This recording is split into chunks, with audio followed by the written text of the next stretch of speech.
Gracias que tú prometiste a tu Hijo amado que sería el Rey eterno, el legislador, Silo, como lo prometiste a Jacob, aquel que vendría para reinar. Y estamos esperando, nuestro Dios, ese evento maravilloso cuando el Señor nos recoja para luego venir a establecer su reino, tratar con la nación de Israel y presentarnos a nosotros como su esposa, su iglesia, y ver todas aquellas promesas que tú tienes preparadas. Nuestro Dios, te damos gracias que estamos ya en el borde de la eternidad, en los confines de los últimos tiempos, en que tu Hijo ya está pronto a venir.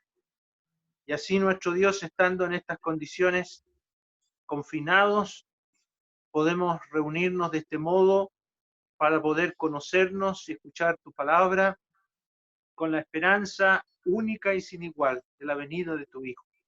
Te pedimos que las conexiones puedan funcionar, nuestro Dios, que podamos escuchar a nuestro hermano William y que tú nos acompañes en esta tarde y en la amanecida para él allá en Australia, que tú nos edifiques con tu hermosa palabra, en el nombre precioso del Señor Jesús. Amén.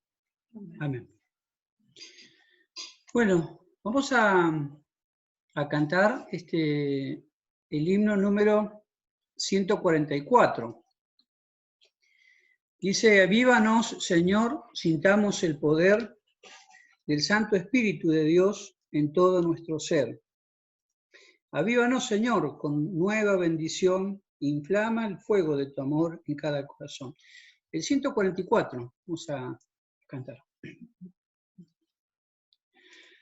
Avívanos, Señor, sintamos el poder del Santo Espíritu de Dios en todo nuestro ser. Avívanos, Señor, con nueva bendición, inflama el fuego de tu amor en cada corazón. Avívanos, Señor, tenemos sed de ti. La lluvia de tu bendición derrama ahora aquí. Avívanos, Señor, con nueva bendición.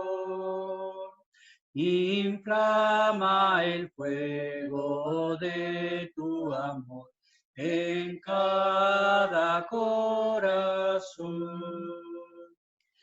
Avívanos, Señor, despierta más amor, más celo y fe en tu pueblo aquí, en bien del pecador.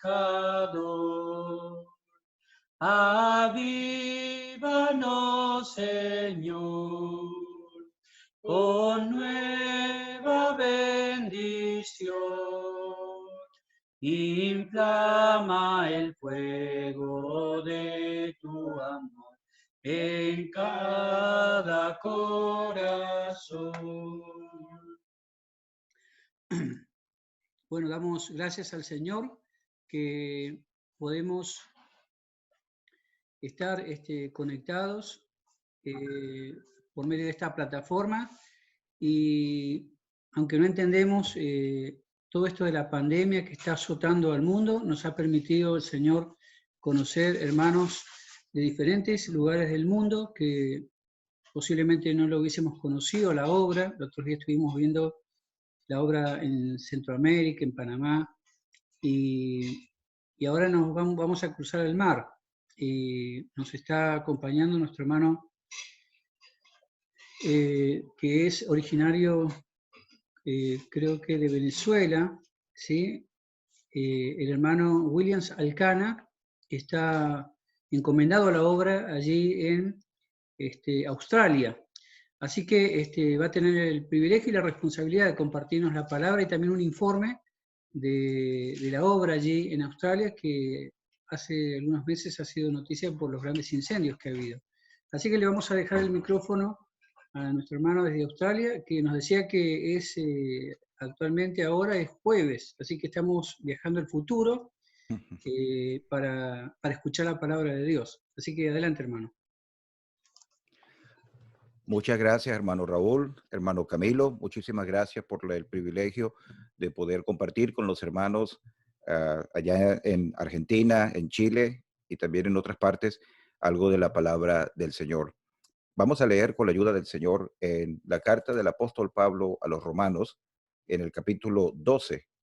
Romanos capítulo 12. Sé que muchos hermanos están familiarizados con este pasaje, justamente porque dentro de los capítulos del Nuevo Testamento, con lo cual todo creyente debería estar familiarizado, especialmente en cuanto al tema práctico de la vida cristiana, Romanos capítulo 12 tiene un lugar muy importante. Por supuesto, hay capítulos que tratan sobre la salvación, la iglesia local, la profecía, muchas otras cosas.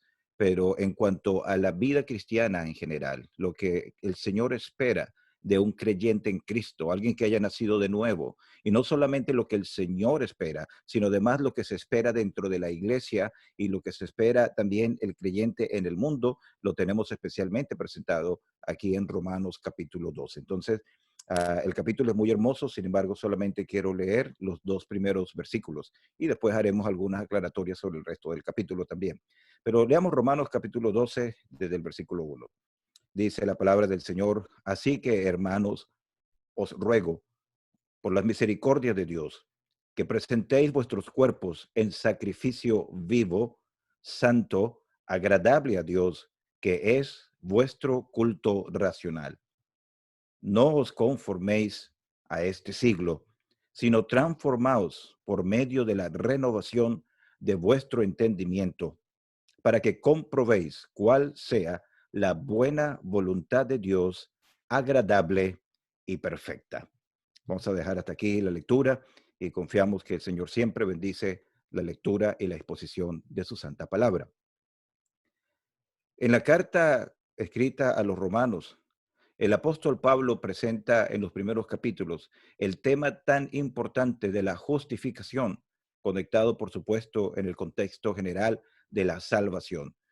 Los primeros capítulos nos traen la exposición acerca de la necesidad de la justificación, la ruina del pecado en el hombre. Por cuanto todos pecaron, estamos destituidos de la gloria de Dios. Pero en la medida que va avanzando la exposición, el apóstol llega al capítulo 5 cuando dice: justificados pues por la fe tenemos paz para con Dios por medio de nuestro Señor Jesucristo. Eso es el Evangelio. Buenas noticias. No solamente decirle al hombre que estamos muertos en nuestros pecados, que el pecado nos separa de Dios, que es la verdad de la consecuencia eterna de ser pecadores, pero nos da la gran noticia del Evangelio, que un pecador que judicialmente delante de Dios es culpable, puede ser hecho justo, justificado y presentarse delante de la presencia de Dios sin ninguna culpa. ¿Cómo es posible eso? Por la fe, por medio de nuestro Señor Jesucristo. El justo vivirá por la fe. Y eso da el origen de la vida del justo, está en la fe en el Señor Jesucristo. Y el día a día de la vida del justo está precisamente también en la fe en el Señor Jesucristo. Este es entonces lo que se presenta al principio del capítulo, el capítulo de la carta, perdón, a los romanos. En el capítulo 8 hay una exposición hermosa sobre lo que es vivir en el Espíritu, el creyente que ha sido justificado delante de Dios, el creyente que ha sido declarado justo por los méritos de la obra de Jesucristo, del justo que murió por los injustos, ahora se presenta en el capítulo 8 en la necesidad de vivir de acuerdo al Espíritu y no de acuerdo a la carne, para ser cónsonos con la realidad de lo que ocurrió. En el momento cuando ese creyente cuando ese pecador fue justificado, fue salvo y el Espíritu Santo viene a morar dentro de él, ahora hay una nueva vida. Por eso dice el capítulo 8, el versículo 5, dice, porque los que son de la carne piensan en las cosas de la carne, pero los que son del Espíritu en las cosas del Espíritu. Y el versículo 9 dice, mas vosotros no vivís según la carne, sino según el Espíritu. Y cuando vemos todas estas consideraciones, entonces podemos ver que el escritor a los romanos está llevando al creyente para recordarle la naturaleza en la cual estábamos anteriormente, pecadores. No hay excusa, no hay justo, ni aun uno. Después nos presenta la justificación, nos presenta la vida de Cristo en el Espíritu. Llegamos al capítulo 10, 11 y 12, que como muchos de ustedes saben, tenemos un paréntesis muy importante donde se va a hablar ahora de cómo Dios ve a su nación terrenal, Israel, y cómo Dios también nos presenta el futuro de Israel de una forma tan hermosa. Muchos lectores quedarían preguntándose en el primer siglo cuando leyeron esta carta, si los gentiles somos justificados entonces por la fe y tenemos esta nueva esfera maravillosa de servicio, ¿qué de Israel? ¿Ha puesto Dios a Israel a un lado? Y me encanta que el hermano Camilo en su oración hizo referencia a la restauración gloriosa que espera Israel y cómo tendrá un papel fundamental, por supuesto, también en el futuro. Pero si ustedes ven los capítulos 10, 11 y 12 como el paréntesis que desarrolla el tema de Israel, los tratos de Dios con Israel en el presente, en el pasado y en el futuro, llegamos al capítulo 12, que es donde estuvimos leyendo hace unos momentos. Entonces vamos a este capítulo y encontramos que Pablo comienza con estas palabras, así que, por lo tanto. En otras palabras, cuando vemos esta expresión, el principio de un párrafo, por supuesto sabemos que tenemos que hacer la conexión con lo que se ha dicho anteriormente. Se hace una exposición de motivos, como cuando un estudiante tiene que escribir un ensayo o tiene que escribir una composición para la universidad, o cuando una empresa tiene que escribir un contrato para proponer servicios a otra empresa, expone todos los motivos y al final dice, por lo tanto, así que, sobre la base de todo lo dicho anteriormente, aquí viene este punto tan importante. Así que, dice el apóstol Pablo, inspirado por el Espíritu Santo. Así que, ¿qué? Así que éramos pecadores, perdidos, somos pecadores salvados, pero éramos pecadores sin ninguna esperanza delante de Dios. Hemos sido justificados por la fe. Tenemos una nueva vida en el Espíritu Santo. Considerando todo esto, él dice ahora, os ruego. Y me encanta cómo el Espíritu Santo presenta estas palabras. El apóstol está apelando a un ruego. Me llama la atención que él no está dando como una orden, como un mandato que tiene que ser recibido por fuerza, como algo que deberíamos hacer de una forma obligada porque no tenemos ninguna otra opción. Él está apelando a cada creyente sobre la base del triste estado en el cual yo me encontraba, sobre la base de la tremenda obra de la justificación por la fe, sobre la base de la vida en el Espíritu que tenemos como creyentes. Yo les ruego algo. Y no solamente el ruego del apóstol Pablo alcanza el clímax considerando toda la doctrina que ha sido presentada anteriormente, sino que él añade algo más. Dice, a ruego por las misericordias de Dios. Llama la atención que esta expresión acá nos hace recordar que nosotros somos lo que somos porque Dios no nos ha dado lo que merecemos. El mal que yo había hecho, mi naturaleza pecaminosa, el pecado también que he practicado en mi propia vida, me hacía merecedor de la ira de Dios. Me hacía merecedor de estar alejado de su presencia por toda la eternidad. Pero sin embargo, Dios, que es rico en misericordia, por su gran amor con que nos amó, La misericordia, como se ha dicho muchas veces, es no darle al culpable el castigo que se merece. La misericordia es no darle al culpable el castigo que se merece, en forma muy general. Hay muchas cosas más, por supuesto. Mientras que la gracia es darnos algo, darnos el bien que no merecemos. Dos caras de la misma moneda. La misericordia de Dios no nos da el mal, el castigo que merecemos, y por otro lado, el bien que nos da, que tampoco, por supuesto, no nos da el castigo que merecemos y nos da el bien que no merecemos. Entonces Pablo dice acá, os ruego por las misericordias de Dios, ya que Dios ha sido rico en misericordia para con nosotros y nos ha salvado. Aquí viene la petición y el punto que Pablo quiere hacer, que presentéis vuestros cuerpos en sacrificio vivo, santo, agradable a Dios, que es vuestro culto racional. En otras palabras, el ruego del apóstol Pablo, basado sobre toda la exposición doctrinal que se ha hecho anteriormente, es sencillamente, hermanos, presenta tu cuerpo como un sacrificio delante de Dios. Si nosotros nos detenemos y consideramos las razones por las cuales presentar el cuerpo como un sacrificio vivo, deberíamos ver que irremediablemente no debería haber una necesidad de una orden o de una imposición directa en este sentido, porque debería ser el resultado lógico y natural de un corazón agradecido a Dios.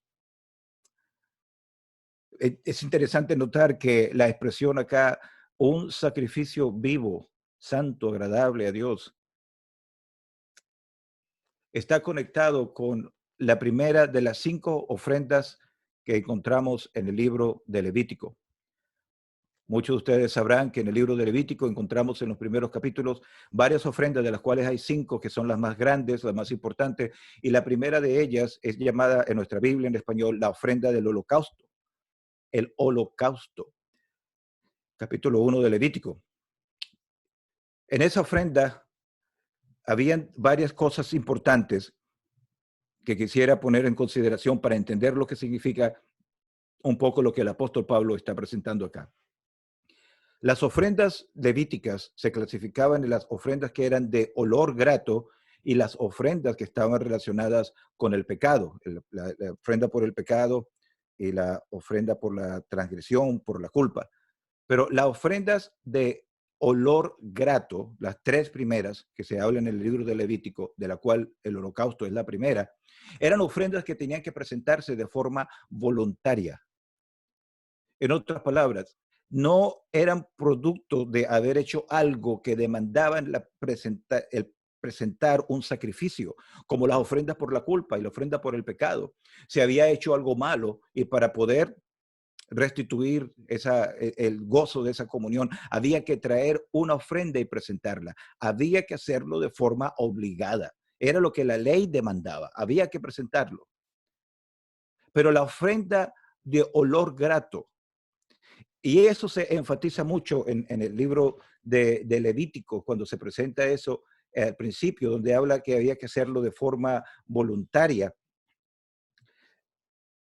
Se enfatiza mucho eso porque lo que Dios esperaba era que ese israelita que había salido de la esclavitud de Egipto, que conocía que en Egipto era un esclavo bajo el maltrato de un amo cruel, Faraón, y que había sido libertado de ese lugar de esclavitud con la mano poderosa de Dios, que había visto el poder de la sangre del cordero en la noche antes del éxodo de la salida, y que podía tener un corazón agradecido para con Dios de forma voluntaria, viniera delante de la presencia del Señor y presentara una ofrenda de holocausto delante de Él.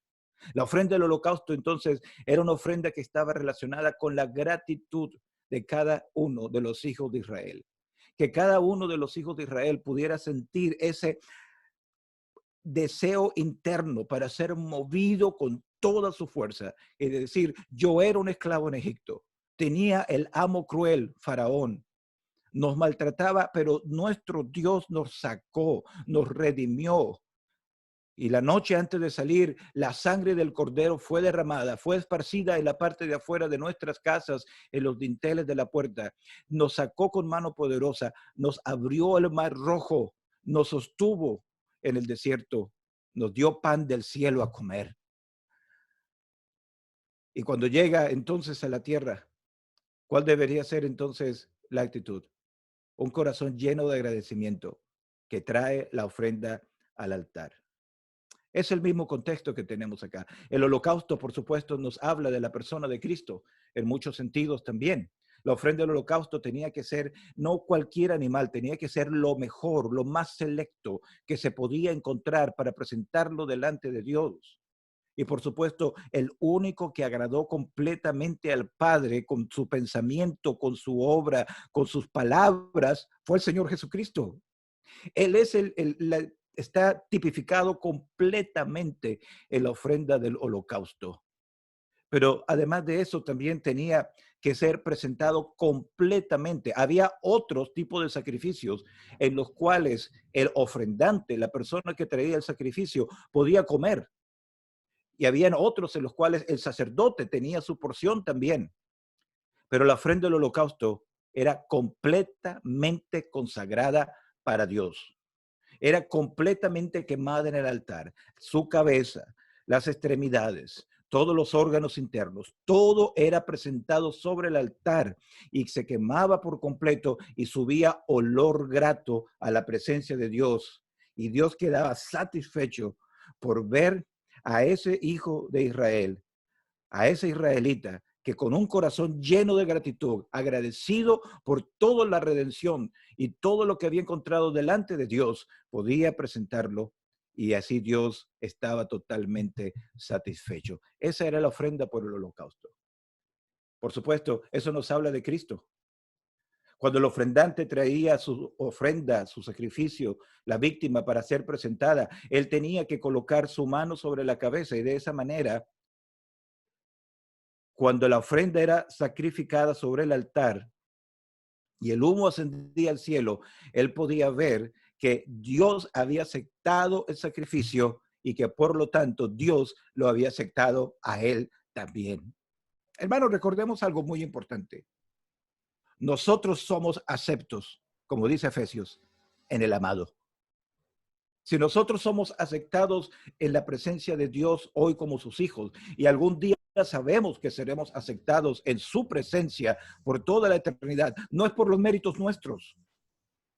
No es nada que yo haya hecho para haber merecido la salvación, sino todo lo contrario, por la misericordia de Dios. Que siendo un pecador, Él por su gracia soberana tuvo misericordia de mí. Y así como en Israel el cordero de la Pascua fue sacrificado y su sangre fue expuesta y aplicada de esa manera, así nosotros también sabemos que somos aceptos en él. El sacrificio del holocausto, que nos tipifica de una forma tan hermosa la persona de Cristo, tiene una aplicación muy importante en cuanto a la vida del creyente, que se presenta también aquí en Romanos capítulo 12, versículo 1.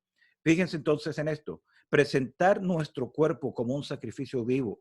Si lo tratamos de conectar aquí con la parte del holocausto, implica que mi gratitud al Señor por todo lo que Él ha hecho por mí al salvarme, debería tener una respuesta voluntaria, una respuesta rebosante de gratitud, una respuesta que salga de lo más profundo de todo mi ser y decir, Señor, yo quiero consagrar toda mi vida y ponerla sobre el altar para que sea consumida para ti y que tú puedas estar satisfecho completamente con mi vida.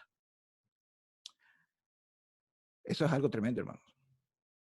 Esta es una palabra que quizás debía haberla mencionado al principio y la he dicho conectada con el ofrenda del holocausto, que es la consagración. Consagrar. Esta palabra a veces se relaciona con santificación, pero aunque son íntimamente relacionadas una con la otra, tienen una tremenda distinción en el punto de vista práctico. Nosotros los creyentes en Cristo somos santificados desde el momento en que fuimos salvos. Santificar es algo que se pone aparte para un propósito especial. Cuando creímos en Cristo como nuestro Salvador personal, nosotros fuimos apartados del mundo y hemos sido puestos ahora para un propósito especial, que es darle gloria al Hijo Jesucristo para la satisfacción del Padre. Y la santificación, entonces, es algo que se ve día a día en el creyente, cuando no solamente recordamos que somos santos porque Él nos salvó, sino que además estamos llamados a vivir una vida santa cada día. Algunas personas lo llaman la santidad posicional, lo que ya somos santos, separados para Dios, y la santidad práctica o progresiva, que debemos evidenciar día a día en nuestras vidas como creyentes. Entonces, la santificación tiene que ver con lo que Dios ha hecho. Él nos santificó. Él es quien nos separó a nosotros. Y Él es el único que nos puede ayudar a nosotros para vivir una vida santa cada día. La santificación, entonces, nos enfatiza el aspecto de lo que Dios ha hecho con el creyente y lo que Dios quiere hacer con el creyente cada día. La consagración es como mirar este proceso tan hermoso, pero desde el punto de vista de nosotros los creyentes. La santificación es una obra de Dios, pero la consagración debería ser una respuesta humana, una respuesta del creyente. Vamos a tratar de ponerlo de esta manera. Dios es el único que puede hacer a alguien santo. Y lo hace por su gracia, por los méritos del sacrificio de su Hijo, el Señor Jesucristo. Pero la consagración debería ser la respuesta voluntaria del creyente, de entregar, de poner su vida en las manos del Señor para ser usadas por Él. Y esto es algo que debería ocurrir continuamente. El sacrificio. El creyente, el israelita en el Antiguo Testamento era un pueblo que había sido apartado por Dios por su gracia. Pero el israelita estaba llamado de su gratitud hacia Dios, vivir así esta vida especial y de manera muy particular presentar este sacrificio delante de la presencia del Señor. Un sacrificio vivo. Presentad vuestros cuerpos. ¿Qué se tenía que presentar entonces? Como dije anteriormente, la cabeza, las extremidades, los órganos internos, todo el ser. Hay un himno hermosísimo que tenemos en nuestro himnario en español, y esa es una de las cosas que más extraño aquí en Australia, cantar todos estos himnos con los cuales viví por muchos años, que dice: que mi vida entera esté consagrada a ti, Señor.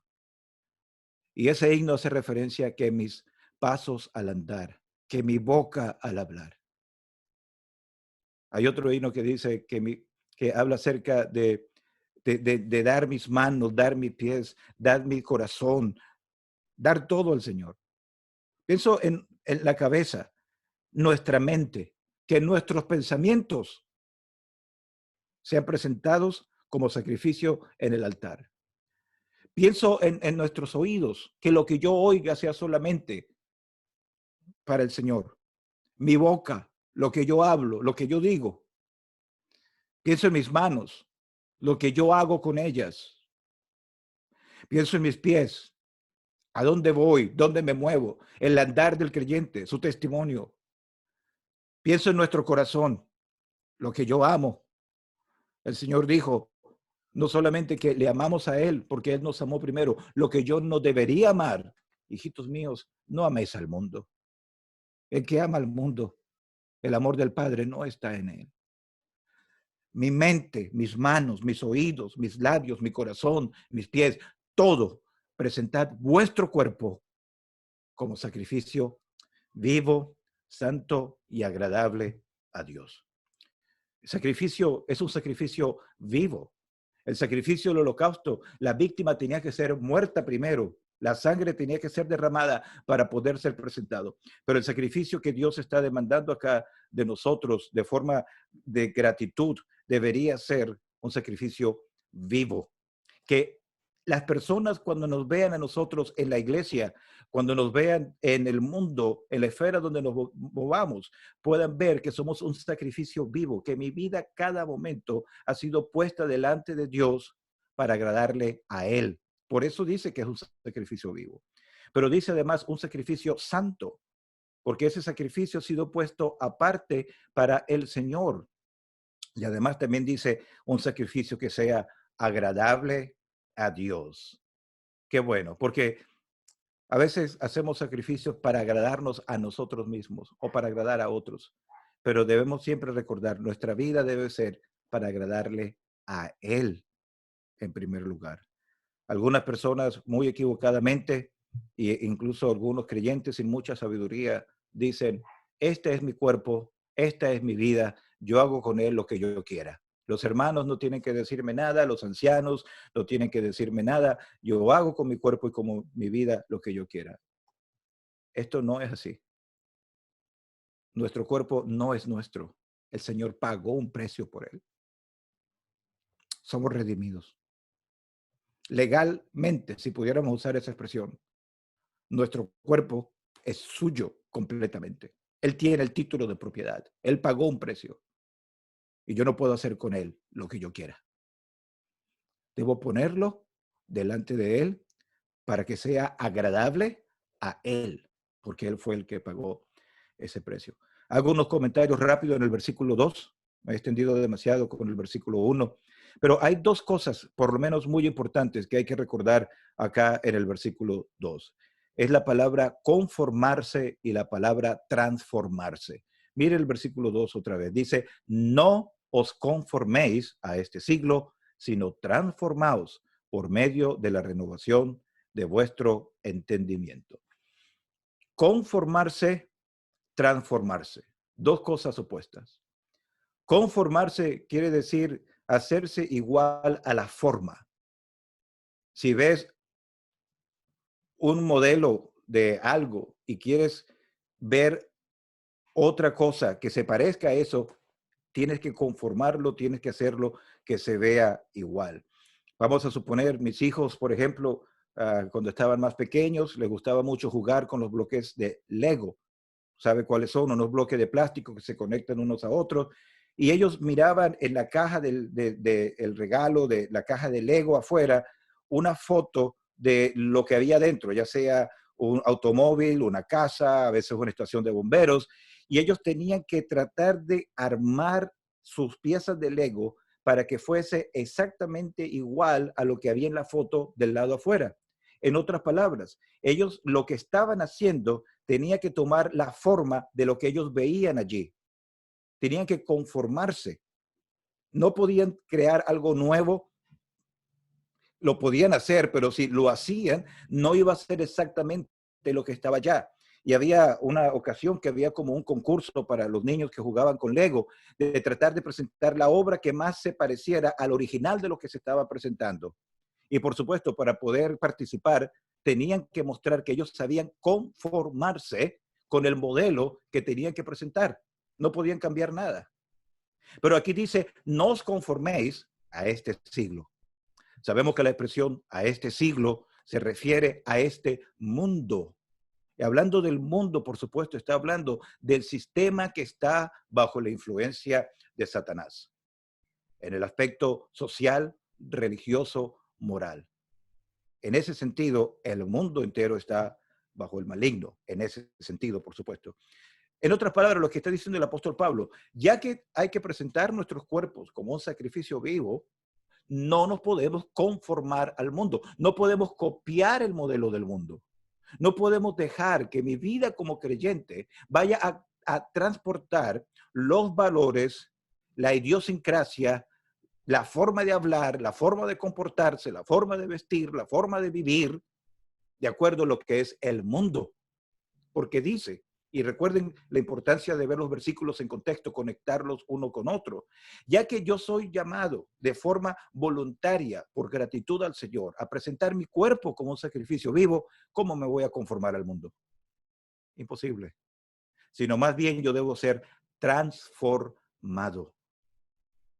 Conformarse es dejarse arrastrar por la influencia y copiar a todos los demás. Transformarse implica el esfuerzo de no ser como el mundo, sino además en un proceso constante, buscar ser más como Cristo. Mi naturaleza es pecaminosa. Mi tendencia natural va a ser conformarme al mundo, al pecado. Pero la transformación implica someterme más a la persona de Cristo para poder ser transformado a su semejanza. Que la vida de Cristo se pudiera formar en mi vida. Hermanos, qué maravilloso sería esto. Que cada día yo pudiera mostrar más a Cristo en mi vida. El resto del capítulo 12, no lo voy a detallar, por supuesto, nos da evidencia muy práctica de cómo debería ser esa manifestación de la vida cristiana que ha sido puesta sobre el altar, que no se conforma al mundo, sino que se transforma. Y los estándares que nos presentan acá son muy altos, pero sabemos que sí son posibles cuando nosotros nos acercamos más al Señor. Hermano, yo lo voy a dejar hasta acá en cuanto a la parte de la enseñanza. Que el Señor bendiga la lectura y la exposición de su palabra. Entonces, hermanos, no sé si quieren que pasemos un poquito a la parte del reporte ahora. No sé cuánto tiempo tenemos disponible. Adelante, hermano, con libertad. Lo escuchamos. Sí, ¿cuánto tiempo tenemos disponible, hermano? 20 minutos, algo sí, así. sí, hasta las 20:10. Bueno, hermano, vamos a tratar de hacerlo entonces. Déjenme buscar por acá. ¿Puedo mostrarles unas fotos, hermanos, para ilustrar un poco el reporte? Sí, sí, adelante, adelante.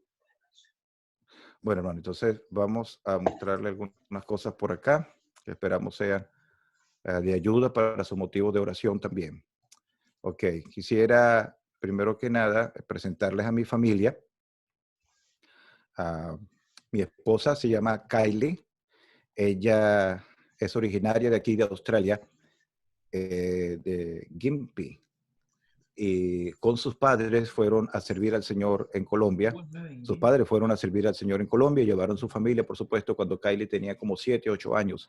En 1984 pasaron primero un año en una ciudad que se llama Manizales y después por muchísimos años estuvieron en Sincelejo.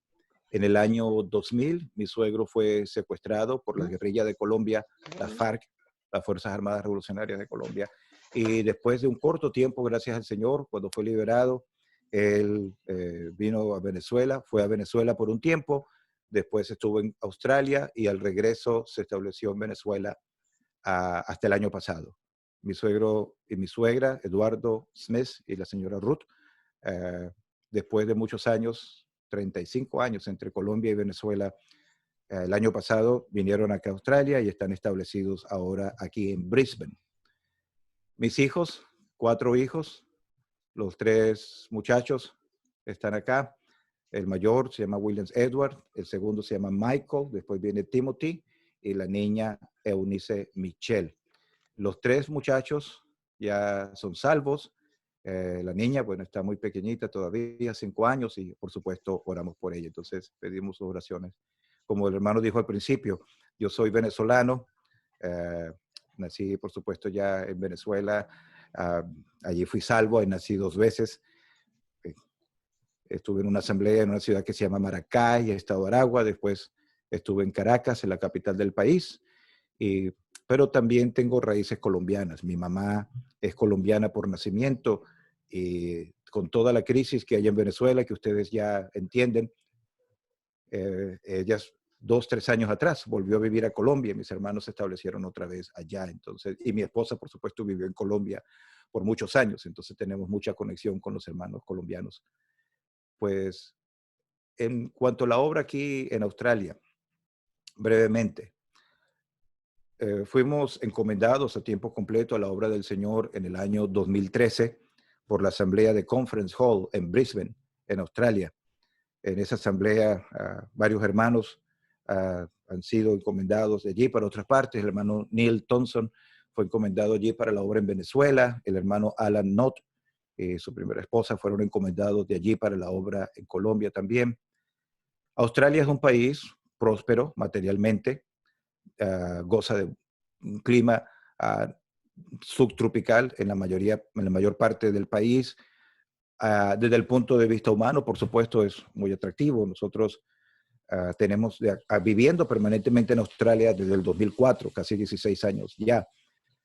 Pero las asambleas, los hermanos acá que se congregan en el nombre del Señor, ellos guardan la doctrina, siguen el patrón de la palabra de Dios. Por supuesto, como en muchas otras partes, hay algunas asambleas que se han mantenido con mayor énfasis en lo que son las cosas del Señor. Hay otras que lamentablemente no han sido tan vigilantes en esto, pero gracias al Señor hay un buen número de asambleas con las cuales nosotros gozamos de completa comunión en el estado de Queensland y en otros estados también del país, pero reconocemos por supuesto que la obra es del Señor, la obra no es de los hombres, es totalmente del Señor. La abundancia material que hay en Australia hace difícil, y yo creo que es algo que no solo se ve en Australia, sino en muchas otras partes también, hace muy difícil la obra del Evangelio porque la mayoría de las personas sienten que no tienen necesidad de nada espiritual. Hay un gran contraste incluso entre varios países desarrollados. Australia es un caso, yo creo que refleja lo que está ocurriendo en el Reino Unido y en Nueva Zelanda también. En Norteamérica no conozco mucho la situación, aunque me parece que va más o menos por el mismo lugar, donde había un pasado cristiano, por usar la palabra en términos general, muy fuerte, donde el cristianismo, el protestantismo era muy fuerte. Durante el siglo XIX hubo un gran avivamiento en las Islas Británicas, como ustedes saben. Eso afectó o influyó en todo el mundo, sobre todo en el mundo anglosajón en general, incluyendo Australia. Pero en la segunda mitad del siglo XX y lo que va del siglo XXI ha habido un proceso acelerado, sobre todo en Australia, de dejar todo lo que sea espiritual, de dejar todo lo que tenga que ver con iglesia, con religión, con Dios. Y el último censo que tuvimos en Australia en el 2016 daba un porcentaje aproximado de 40% o un poquito más de personas que se declaraban que no tenían ninguna religión, y de ellos la gran mayoría incluso se definían como ateos. Es decir, religiosamente, Australia se pudiera decir es un país secular. En América Latina estamos acostumbrados a tener una mayoría católica y creo que la mayoría de nosotros, yo no nací en un hogar cristiano, mi abuela y mi mamá se convirtieron al Señor después de que nosotros habíamos nacido, pero sin embargo yo creo que los que hemos nacido en países latinoamericanos hemos crecido en una sociedad donde, a pesar de que tienen idolatría y tienen todas estas falsas enseñanzas, por supuesto, pero por lo menos la gente dice, si Dios quiere, con la ayuda de Dios. Y claro, meten a Virgen y todo lo demás, pero por lo menos hay un aceptamiento de la presencia de Dios.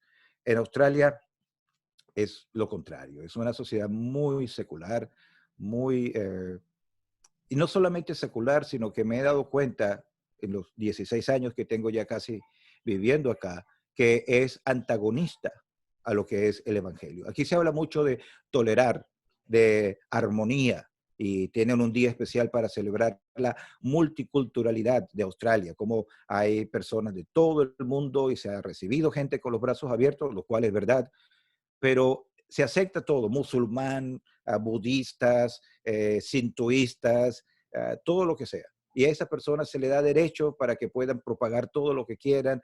Y cuando un musulmán va a decir algo, un budista, un hindú va a decir algo en público, la gente tiene que mostrar respeto, no puede decir nada porque eso es contra la ley, pero el cristianismo es todo lo contrario. La gente en público desprecia el cristianismo muy, muy lamentablemente.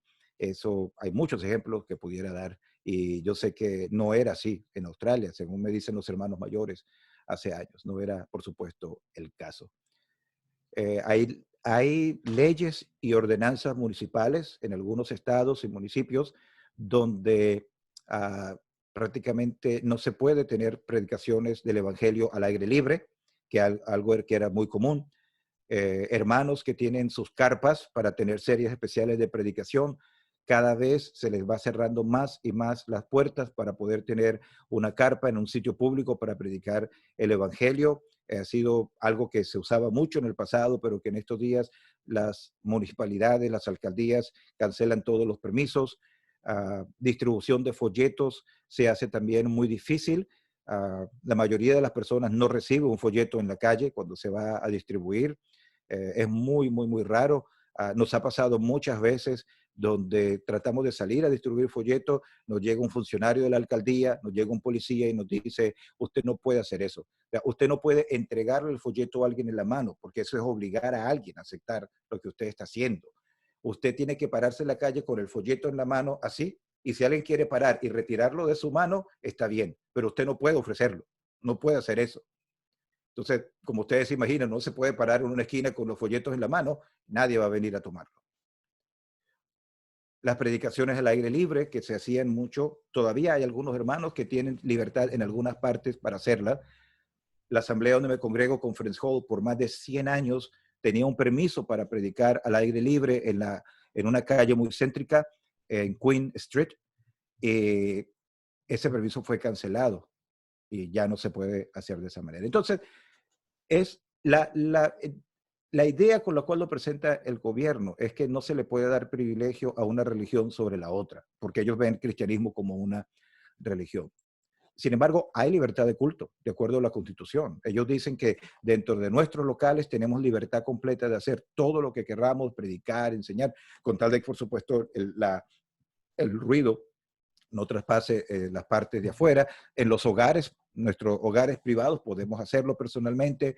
Tenemos derecho a utilizar el Internet, por supuesto, la radio, cualquier medio para expandir el Evangelio. Y los hermanos tratamos de ajustarnos a todo lo que se pueda hacer para predicar el Evangelio. Pero, sin embargo, es a veces desalentador hacer una campaña de cultos de predicación por 2 semanas o más en algún local y ver noche tras noche que no viene ningún inconverso a escuchar la predicación. Hermanos hacen esfuerzos de invitar familiares, amigos, algunas veces vienen y la mayoría de los que vienen son por un contacto personal, porque hay una conexión personal con alguien. Y esa persona, por conexión, por gratitud, acepta venir a la predicación. Hemos hecho cultos de predicación acá en Brisbane y en otras partes, donde esto sí lo podemos hacer legalmente. Imprimimos invitaciones para los cultos y por medio de la oficina de correos, Australia Post, por medio de la oficina de correos, pagamos para que las invitaciones sean entregadas en el buzón de correo de cada casa, pero tenemos que pagar para eso. Y eso sí se puede hacer legalmente, porque está en la carta, la invitación la están recibiendo ellos directamente de la oficina de correos. No soy yo el que está yendo a tocarle la puerta a entregarle la invitación. La persona la recibe, la ve y decide si quiere venir o no. Damos gracias al Señor, que aunque muy pocos, hemos visto algunas personas que vienen a la reunión de predicación. Muy, muy, muy pocos, muy raros. Pero hemos visto algunas personas venir. Recuerdo especialmente unos cultos de predicación cerca de aquí de nuestra casa, por cierto, donde vino una señora que recibió la invitación y ella vino todas las noches por 3 semanas. Todas las noches vino al culto de predicación y la última noche creyó en el Señor y fue salva. Esa señora tuvo una vida cristiana muy corta porque en menos de 2 años ella murió, pero dio un testimonio fiel delante de su familia de haber sido salva. Hay hermanos que tienen, ¿cómo le dicen a eso? Los avisos grandes en la carretera. Ustedes han visto esos avisos grandes, valla, le decimos en Venezuela, valla publicitaria, donde promocionan productos, ¿no? De televisores, eventos, donde la gente lo utiliza por fines publicitarios. Hay algunos hermanos acá que han utilizado eso pagando y pagando mucho dinero por eso, para ponerlo en las principales ciudades e intersecciones de las carreteras con un versículo de la Biblia. Y eso se puede hacer porque lo estás pagando. Y se pone ese versículo y se pone un número de teléfono, un correo electrónico y hay unos hermanos que se encargan de recibir las repeticiones y han habido historias muy interesantes. Estoy explicándolo para que entiendan un poquito el contexto de la obra del Señor aquí en Australia. Y yo debería moverme rápido, perdone hermano, perdóneme. Voy a moverme rápido, ¿ok? Por favor, siéntanse en libertad en cualquier momento de decirme, hermano Wilner, le quedan 2 minutos, ¿ok? Entonces ya yo sé que tengo que terminar pronto. Una de las cosas que el Señor nos ha abierto puerta para ayudar un poquito en la obra aquí en este país han sido dos cosas que voy a hablar brevemente. Una son clases de inglés y la otra son reuniones de predicación en español.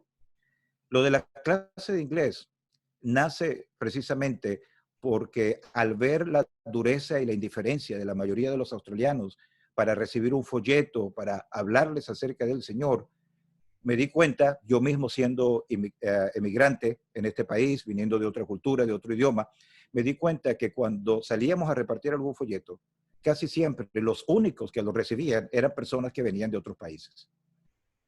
Y estas personas, por supuesto, muchas veces tienen un tremendo problema para poder entender no solamente inglés, sino para poder entender el inglés que normalmente hablamos nosotros cuando predicamos el Evangelio en nuestras asambleas. No estoy diciendo en ningún sentido negativo, sino que cada área de ciencia, de profesión, de cultura, de oficio, tiene un vocabulario que le es propio. Y nosotros, por supuesto, cuando predicamos, aún en español, utilizamos palabras como redención, justificación, expiación, cosas así, que para una persona que no es salva y está escuchando por primera vez, no lo va a entender a menos que se les explique ese vocabulario.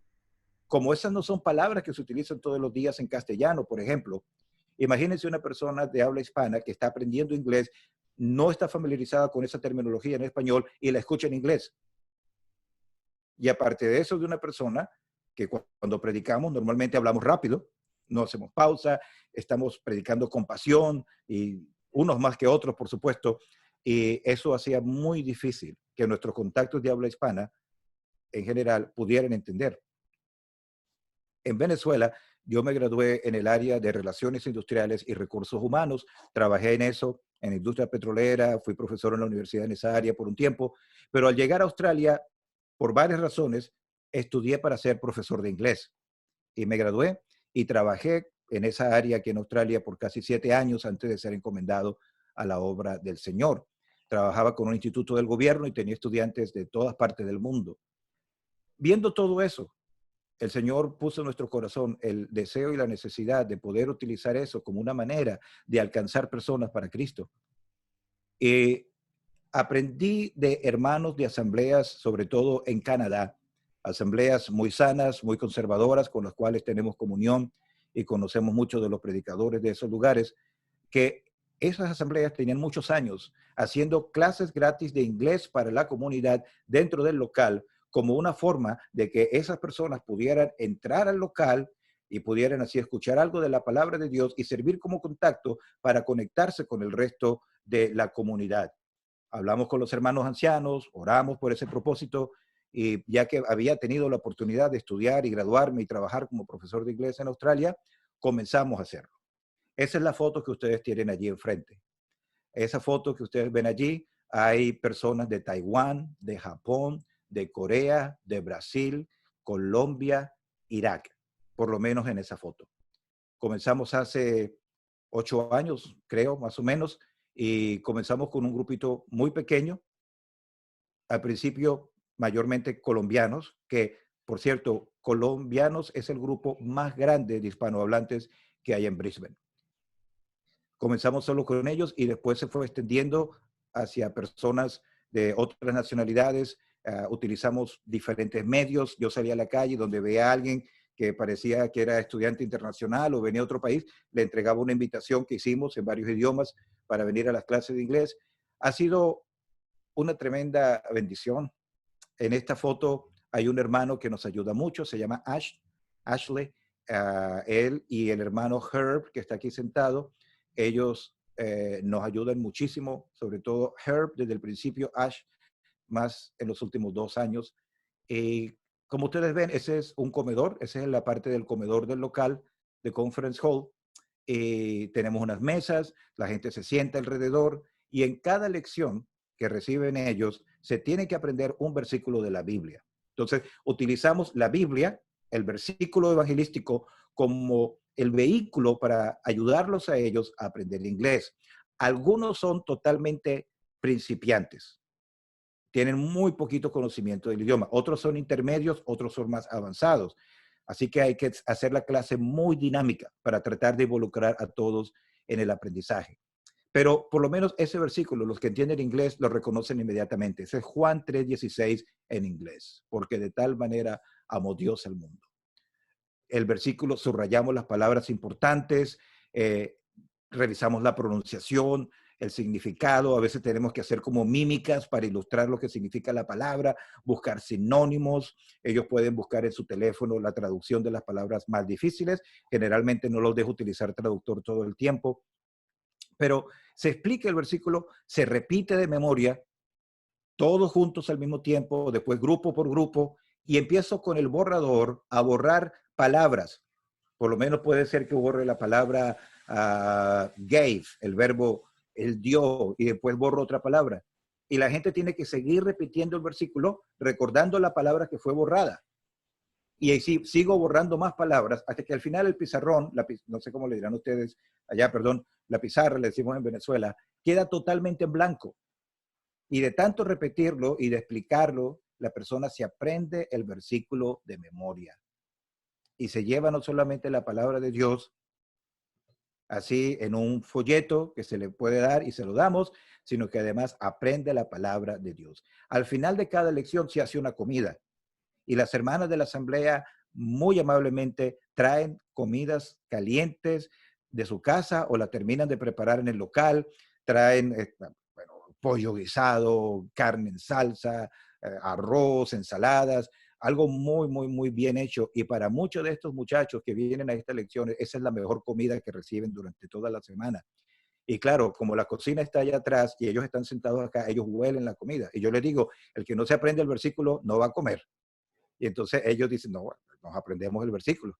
Y ha sido una forma muy bonita de ver muchachos musulmanes, hindúes, budistas, católicos, protestantes sin salvación, ateos, entrando al local y escuchando el evangelio en una forma sencilla, personal, simple, y pueden escuchar la palabra de Dios. Cuando hacemos la comida, nos sentamos con ellos en esas mesas. Hay varios hermanos voluntarios, las hermanas, nos sentamos, conversamos con ellos, cómo te va tus estudios, cómo va tu trabajo, tu familia, y aprovechamos para hablar el evangelio de forma personal con ellos también. Hemos tenido casos hermosos de algunas personas que han sido salvas, se han convertido al Señor de esta manera. En la clase de inglés. Pero también, por supuesto, el Señor nos ha dado la oportunidad de predicar el evangelio en español. La población de habla hispana en Australia no es muy, muy grande, es poca, menos del 1% de la población. Allá hay muchos inmigrantes, sobre todo de países asiáticos, por los que estamos mucho más cerca, por supuesto. Pero al pasar los años, desde que llegamos acá en el 2004, hemos conocido a uno que otro por los estudios, por mi trabajo, en la calle, comprando algo en una tienda y veo a alguien que está comprando un producto latinoamericano, entonces uno puede hablar con ellos. Y el Señor nos ha permitido predicar el Evangelio. Comenzamos en el 2008, tuvimos la primera predicación del Evangelio.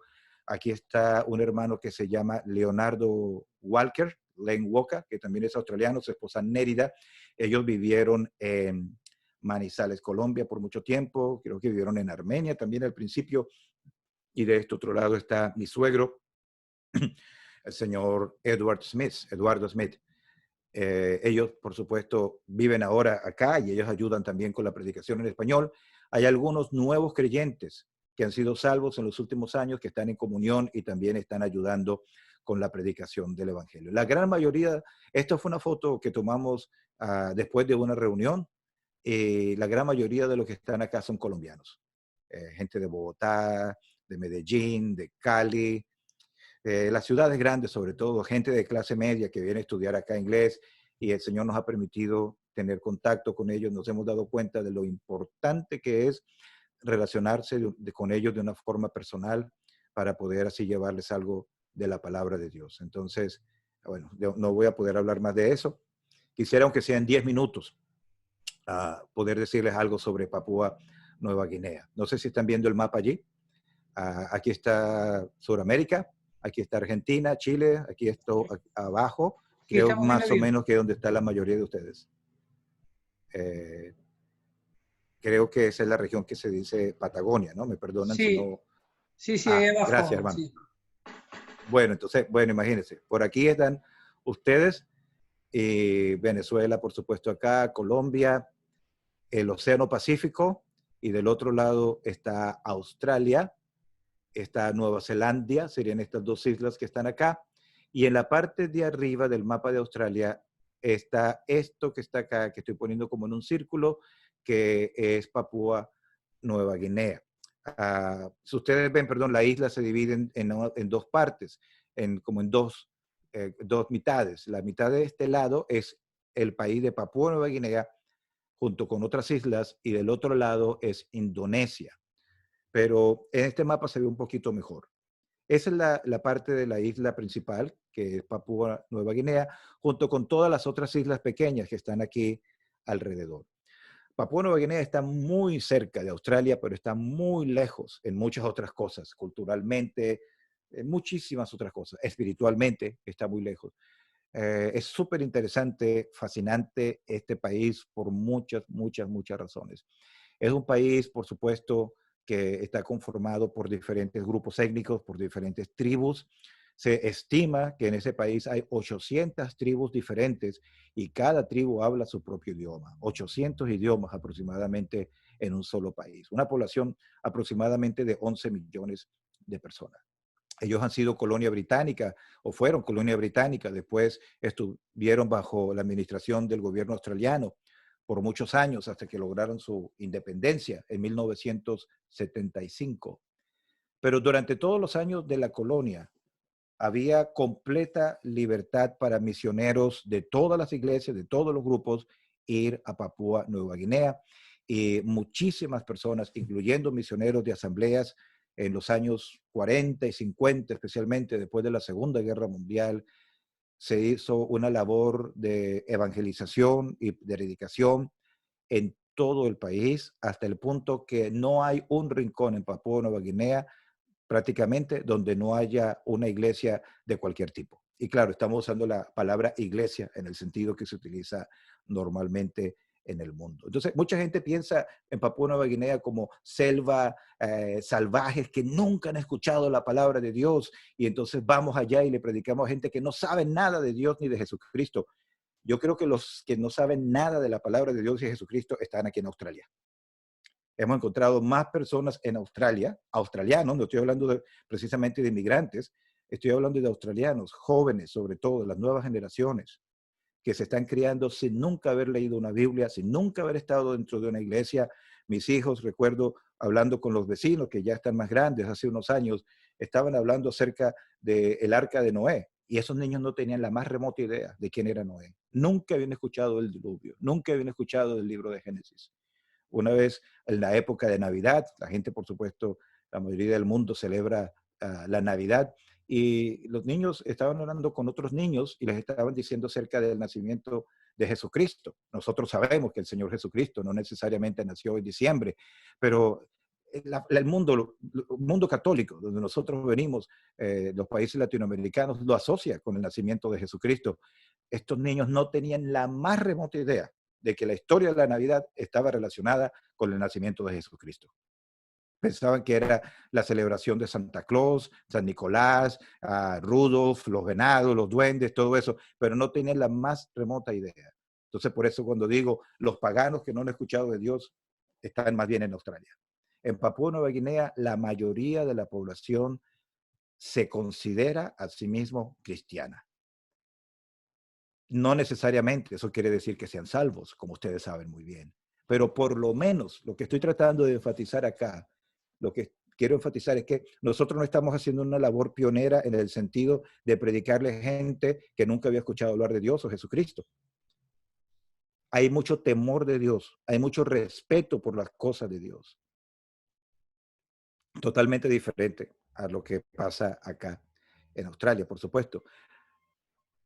Pero eso, hay que explicar algo acá, hermanos. Y yo sé que eso pasa no solo en Papúa Nueva Guinea, sino en todas partes.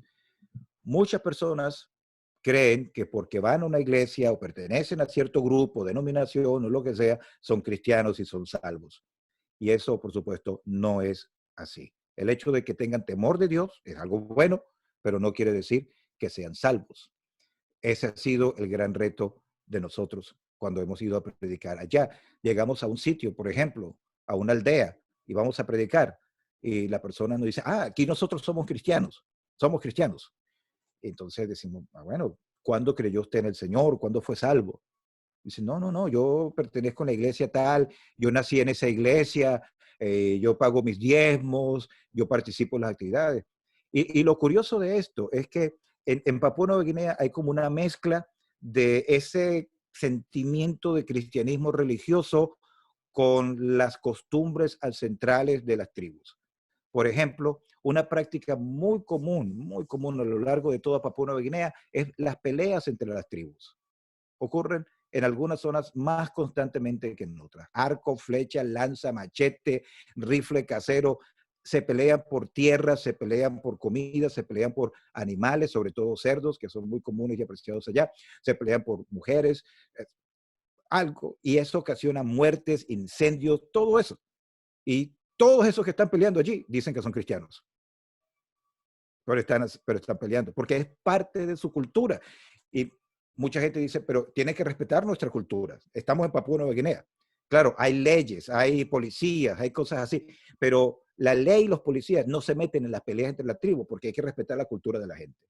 Ojo por ojo, diente por diente.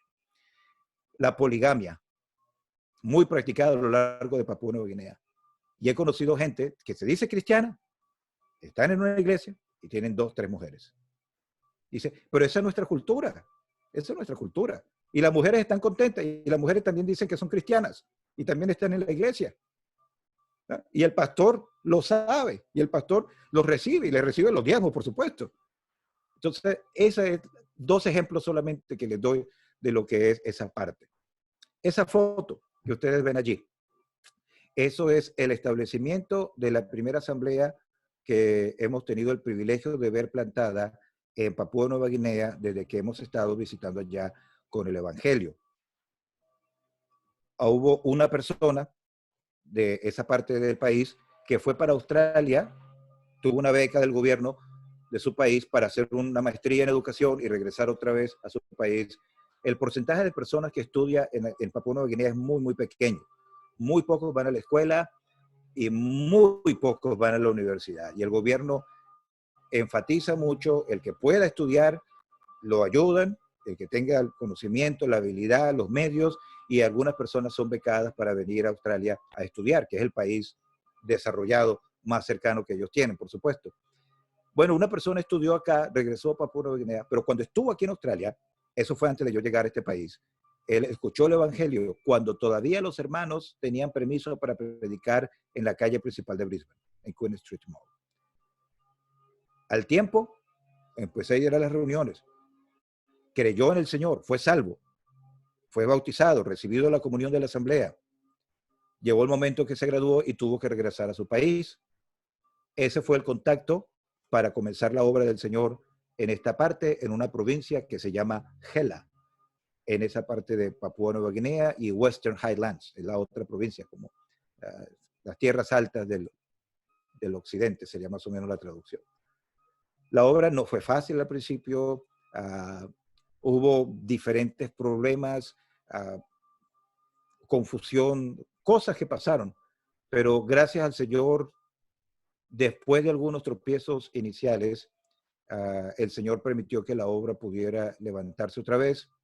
Hubo un tiempo, casi 3 años, que debido a algunos inconvenientes que pasaron al principio, los hermanos de la asamblea perdieron su confianza de volver otra vez para allá. Pero hubo una persona que se mantuvo en contacto con los hermanos, y este hermano de camisa azul que está de este lado, no sé si lo ven acá, él se llama Albert. Él fue uno de los primeros creyentes que hubo en las visitas iniciales a Papúa Nueva Guinea, pero Albert se mantuvo en contacto con los hermanos. Los hermanos, eso fue antes de yo ir a Australia, iban en diferentes pueblos, aldeas, predicaban, y este hombre creyó en el Señor.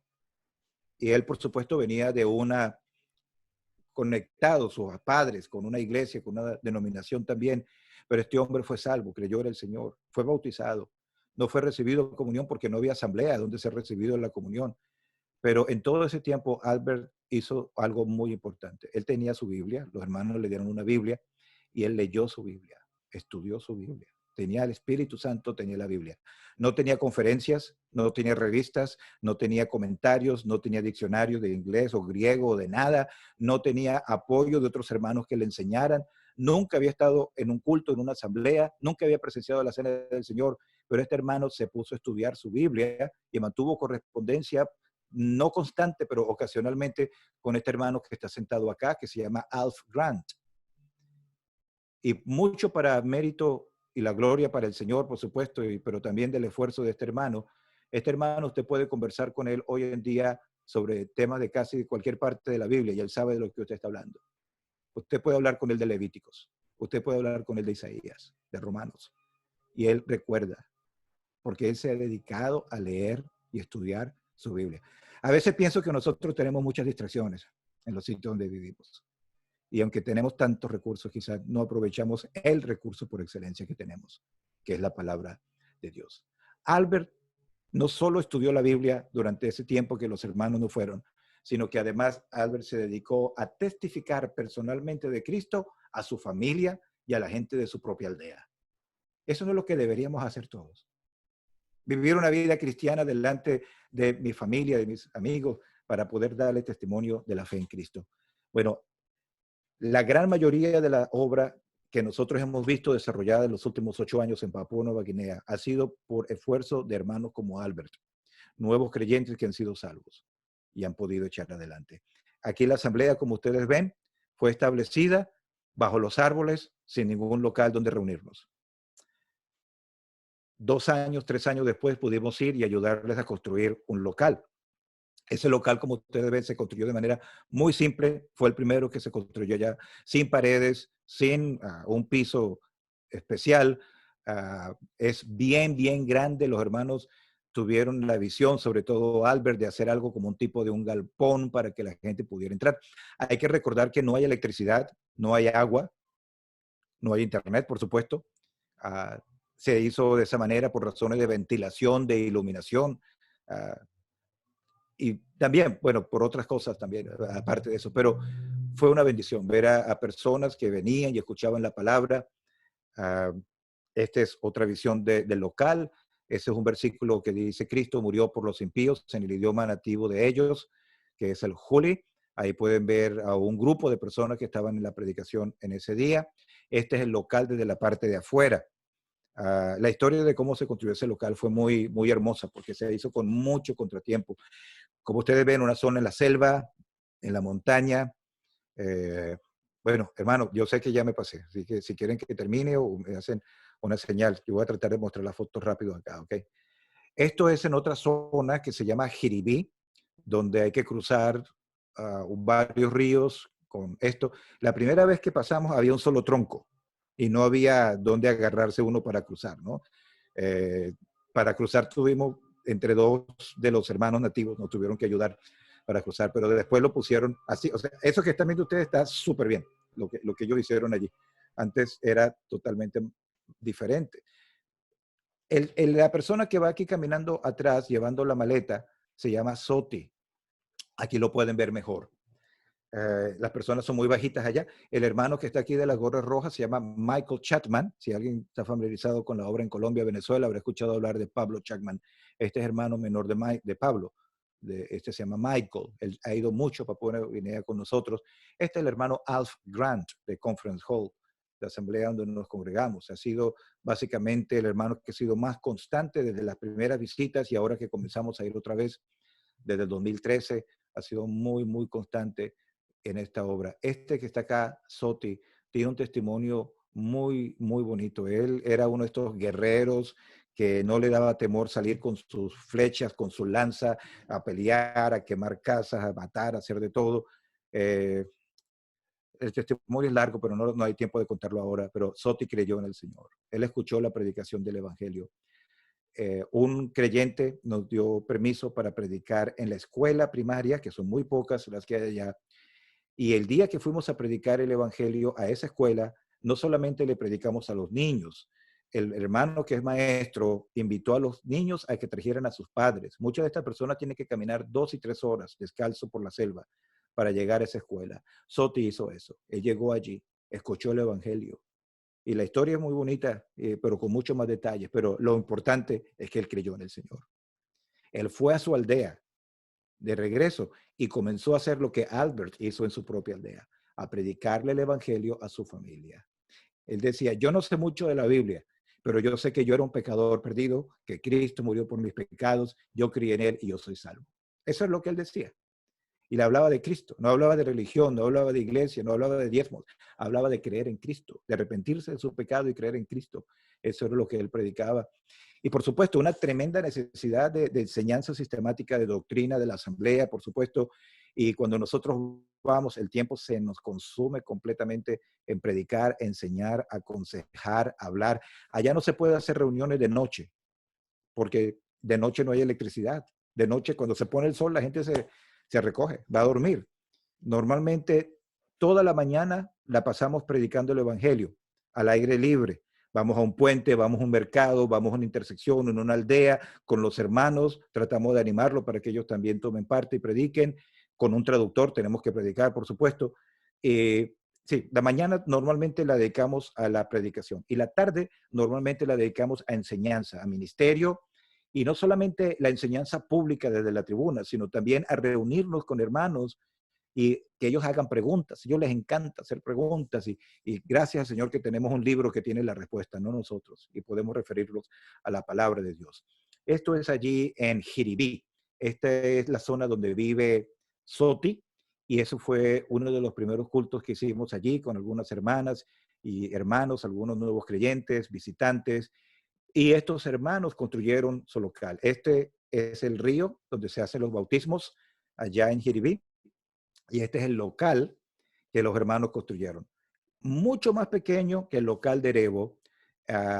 Le ayudamos con los materiales para el techo y las herramientas que habíamos comprado para construir el local de Erebo, las prestamos para que ellos las usaran acá, pero ellos tuvieron la iniciativa de utilizar materiales del bosque. O sea, todo eso que ustedes ven allí fue tejido por las hermanas y los hermanos de la asamblea.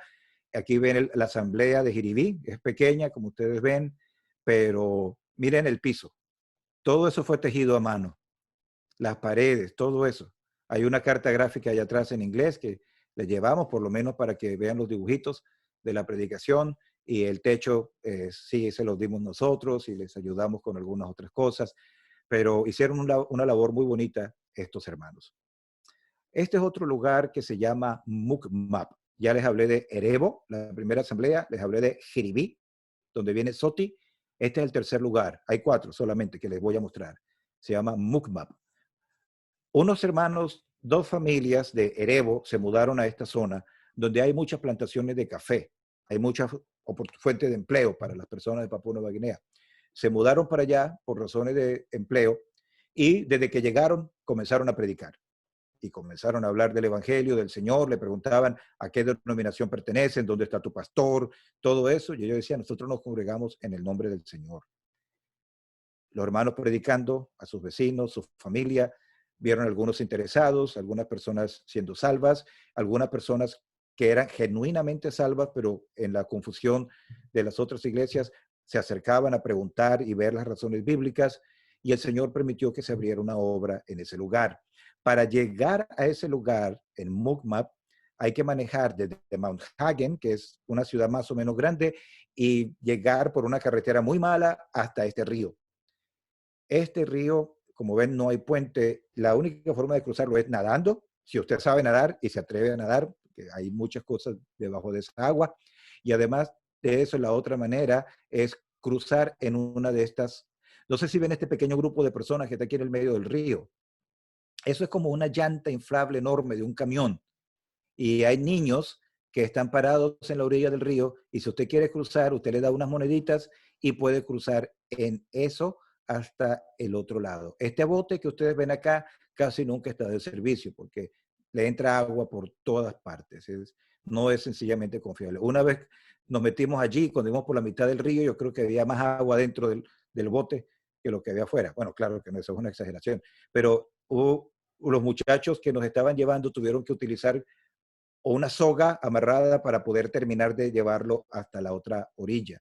Entonces, cuando usted llega a la orilla opuesta que está acá, todavía tiene una caminata como de 1 hora o hora y media por la selva para poder llegar hasta la aldea de Mukmap. Entonces, como ven, no es fácil llegar allá, pero una vez que uno llega allá, le contenta mucho ver a los hermanos. Esa foto que están viendo ustedes allí es en el pequeño local donde comenzaron los hermanos a reunirse. Eso era una choza que estaba abandonada, pero el dueño, su hijo, se convirtió al Señor y él le dijo a los hermanos que la podían utilizar para sus reuniones. Está hecha de un material muy rústico, como ustedes ven. Cuando llueve, le entra agua por todos lados, pero los hermanos comenzaron a reunirse allá. Y allá llueve casi todos los días, de paso. Bueno, niños, muchos niños alrededor, gente de la comunidad que se acerca. Aquí hay un señor que lo estoy tratando de señalar acá, que se llama Joshua. Él fue uno de los primeros creyentes en esa zona. Ha sido un hombre que ha demostrado interés por las escrituras y madurez en las cosas del Señor. Pero esos hermanos ahora están trabajando para tratar de construir su propio local. Este es el último lugar, hermanos, perdónenme, que les voy a hablar en esta noche. Se llama Belova. Belova fue más o menos la misma historia. Una persona creyó en el Señor, este es joven que está por aquí atrás, creyó en el Señor, él volvió a su aldea y comenzó a predicarle a su propia gente. Esta es la última foto, hermanos, ya con esto termino. Esta es la formación de la asamblea en Belova. La primera vez que celebraron la cena del Señor. Una mesita, un pan, una copa, un grupo de creyentes bautizados, añadidos, perseverando en la comunión unos con otros, en la doctrina de los apóstoles, en el partimiento del pan y en las oraciones. ¿Qué más se necesita para ver una asamblea congregada en el nombre del Señor? Entonces, 4 asambleas que hemos visto formadas por la gracia del Señor y, como dije anteriormente, los hermanos locales han tenido un tremendo papel en ser ellos los evangelistas cuando nosotros no estamos allí. El Señor nos ha permitido visitarlo. Hay altos y bajos, hermano, ¿no? Uno da un reporte y trata de presentarlo lo más resumido que puede, hermano, y la gente piensa a veces, oye, qué fácil. No, no es fácil. Ahí hay lágrimas, ahí ha habido decepciones, ahí ha habido gente que ha vuelto atrás, ha habido oposición del enemigo, ha habido gente de las denominaciones que nos ha amenazado a pelear con nosotros de puño y de arco y flecha también. Ha habido de todo tipo. Hemos estado en medio de pelea. Ha habido contratiempo, hermano, pero una cosa que es muy importante, la obra es del Señor. La obra no es de nosotros. Y algo que me da mucha alegría es que yo, siendo venezolano, viviendo en Australia, Venezuela, Australia, 2 países diferentes, uno va a Papúa Nueva Guinea, que es más diferente todavía, pero la doctrina que predicamos es la misma. El evangelio que predicamos es el mismo. Hay cosas culturales, pudiéramos hablar de eso por mucho tiempo, pero por supuesto la doctrina que se predica es la misma y el evangelio que se predica es el mismo. Hermanos, muchas gracias por tenerme tantísima paciencia. Siento que he abusado mucho del tiempo de ustedes en esta noche, pero muchas gracias, hermano. He terminado. Bueno, hermano, muchas gracias por haber compartido la palabra y por las experiencias que para nosotros son desconocidas o son otras realidades, pero bueno, eso nos anima para predicar el Evangelio. Así que bueno, seguramente todos vamos a tenerlo al servicio del Señor en las oraciones, y esos hermanos que vemos que son sacrificados y que bueno, necesitan de la salvación como todos. Así que bueno, muchas gracias, y bueno, ha sido un gusto y hemos estado bastante atentos, pienso todos, al informe y también a compartir la palabra. Así que le invito, hermano, a que si puede cerrar la reunión con una oración, encomendándonos al Señor, y así finalizamos. Padre nuestro, te damos gracias por la oportunidad de abrir tu palabra y poder compartir con nuestros hermanos allá en Argentina, en Chile. Te damos gracias también por lo que tú has hecho en cada uno de ellos. Sabemos que cada uno de ellos también es un trofeo de tu gracia. Bendice cada familia, Padre, cada hermana, hermano. Sabemos que habrá muchos con familiares que todavía no han creído en el Señor, quizás personas con necesidad de ser restaurados. Pedimos que tú guardes el testimonio en cada sitio. También recordamos la obra aquí en Australia, en Papúa Nueva Guinea. Encomendamos todo en tus manos. Te damos gracias, Padre. Dale una buena noche a los hermanos allá. Ayúdanos aquí y a nosotros durante el resto de este día. Te pedimos que recibas así nuestras acciones de gracias en el nombre del Señor Jesucristo. Amén. Bueno, lo esperamos en otra reunión, ¿sí? Mientras sigue la pandemia y no nos podemos reunir. Acá, bueno, hay hermanos de Tierra del Fuego, de la isla, tanto de Punta Arenas, Chile, como de Ushuaia, que es la ciudad más austral del mundo, y de Río Grande, acá, que estamos a 340 kilómetros al norte.